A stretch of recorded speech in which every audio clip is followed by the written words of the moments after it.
पांढऱ्या रक्तपेशी म्हणजेच WBCs या आपल्या शरीरातील डिफेन्स सिस्टीम म्हणून काम करतात हे आपल्याला माहीत आहे.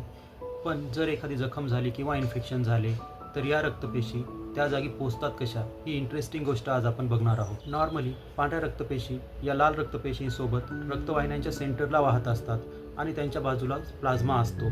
पण इन्फेक्शनमध्ये हा प्लाझ्मा बाहेर पडतो आणि या पांढऱ्या रक्तपेशी रक्तवाहिन्यांच्या काठाला येतात. यालाच मार्जिनेशन असे म्हणतात. आणि हळूहळू या रक्तपेशी पुढे पुढे सरकत जातात आणि काही वेळानंतर या रक्तवाहिन्यांच्या भिंतीला म्हणजेच एंडोथेलियमला घट्ट पकडतात. यानंतर या पांढऱ्या रक्तपेशी MMP नावाचा पदार्थ सिक्रीट करतात, ज्यामुळे रक्तवाहिन्यांची भिंत म्हणजेच एंडोथेलियम ब्रेक होते आणि या पांढऱ्या रक्तपेशी रक्तवाहिन्यांमधून बाहेर पडतात.